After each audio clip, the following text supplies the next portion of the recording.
So we're not done with this. We'll be speaking now with, one of the supporters of Senator Natasha Akpoti-Uduaghan and rights activists. Kelly, you have this one. Absolutely.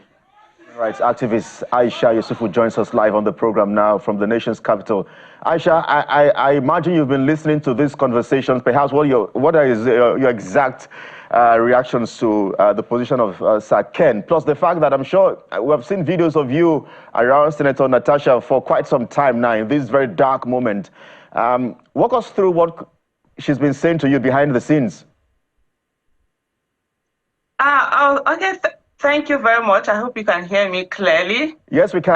Go ahead. So first of all, I just want to commend you for the fact that you took on the issue where citizens of the Federal Republic of Nigeria were being called hooligans and street urchins, even though they were questioned, because I was waiting.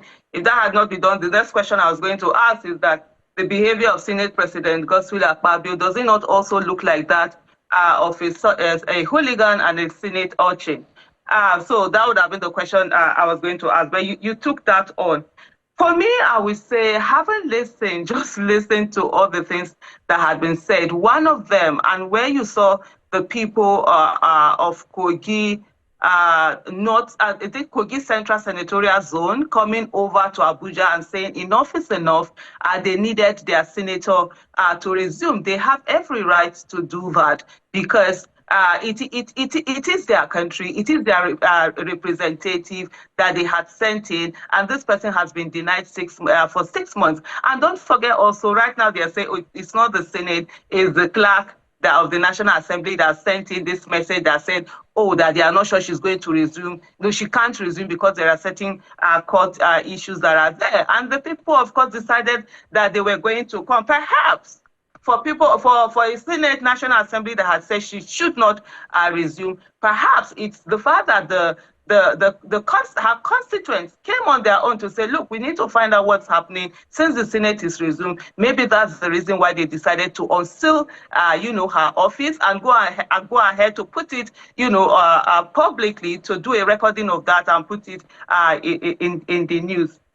So that's some of the things. But having said that, it's for me, before I even go into there were quite some interesting things that came out from the conversation, that I just listened to. And one of them where he talked about the fact that the issue of the sexual harassment in say court, I am not aware of that. And I wish you had taken it up to actually ask. The two issues that are currently in court that Senator Natasha with Godswill Akpabio is the one that the state have taken on. And the question that we all should be asking is that why is taxpayers' money being wasted on an issue that involves two senators? The Senate president should not drag the Senate into disrepute. If he has any issues with her, he should go ahead, and do it. Right now, we're having a situation whereby the state is being brought into it. Yesterday, on Monday, Senator Natasha was in court. I was in court with her. Yesterday, she was also in court. I was in court with her. And they were literally almost similar cases, federal government and her, on the issue of the Senate President Godswill Akpabio and former Governor Yahaya Bello. If they feel some of the things she has said, she had defamed them or whatever, let them go to court against her. Why are we dragging the whole institution and the whole state into it again? And on the other issue, of course, when as Judge Binta Inyako had said, the suspension was unconstitutional. The suspension should not have been. Yes, she did not make a categorical statement, which was sad. And I think the judiciary needs to really sit down and take back its independence to be able to say, get back into your office. She didn't make that categorical statement. But one thing that is very interesting is also the fact that the Senate president had gone to appeal first. It wasn't the Senate. It was later that the Senate also had gone to appeal that particular judgment. But one thing also that is quite ironic is the fact that the House of Representatives right now, they're sitting, if I'm not mistaken, yesterday they were in office, the National Assembly has resumed, but the Senate has not resumed. And from what has been reported, a message was sent out by the personal assistant to the chief of staff to the president of the Senate, sent out a message to all senators that they should not resume when they were supposed to resume. We're talking about taxpayers' money. If the Senate president cannot sit, cannot work, is not in a position to be able to work, why then do we have a deputy Senate president? Why is he the one, moving and continuing the holiday that they are in? These are germane questions, that we need to begin to ask, and ask 108 9 senators that we have, what are they doing? Or should I say 108 if we take out the Senate president? Why are they allowing one person to, on his own private and personal basis and issue, continue to control the Senate? And having said that is to say, I'm really wondering that the person who spoke last is taking credit for the hard work of Senator Natasha Akpoti-Uduaghan. That even when she was not in office, the things that she has put in her bill has passed. She has done so much in the little time that she has been there. Why, if the Senate was the one that confers this on senators, why did they not confirm the same thing on the remaining 108 or 107 senators that are there? She is hardworking. She puts in everything. Even while she was on suspension, she was working so hard for her people, and that's why you saw the massive support. And they came all the way from Kogi State to come and ensure that their senator gets into office and not only resume, be there.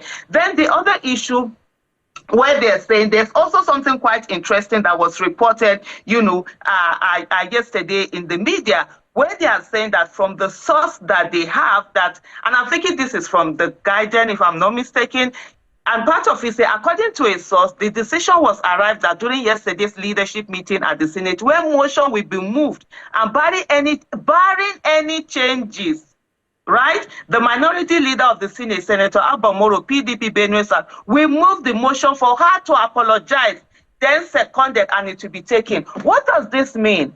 Is it that when they come back, they're going to sit down and ask her to apologize? Apologize for what? And that brings me to the next question. Let me just round up on this.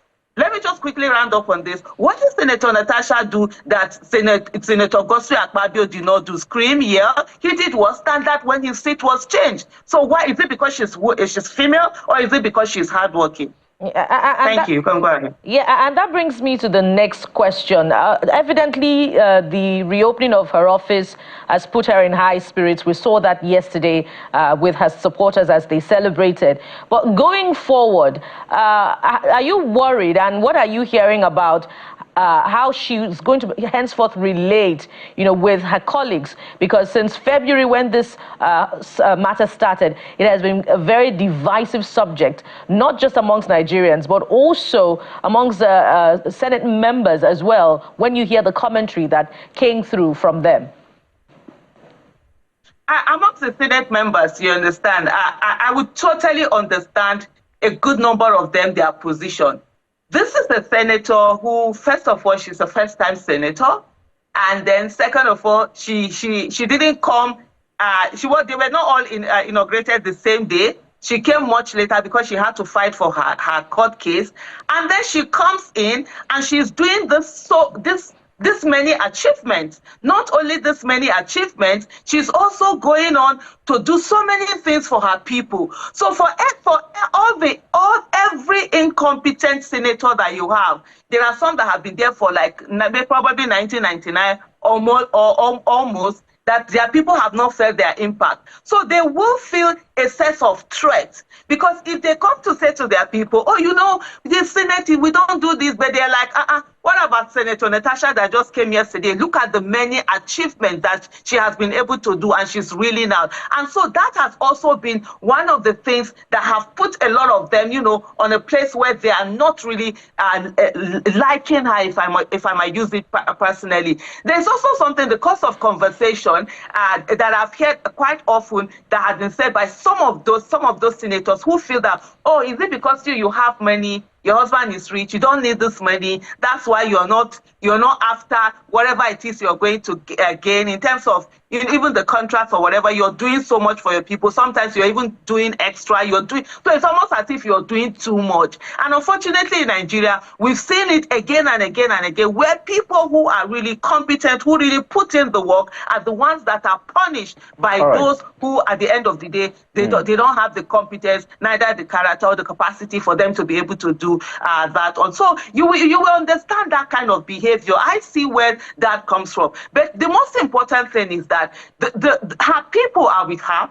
And yesterday, her people showed it, how much they are with her. And what we as Nigerians must do is that for every senator that we see doing the right thing, working, that they try to punish, let's not allow that happen.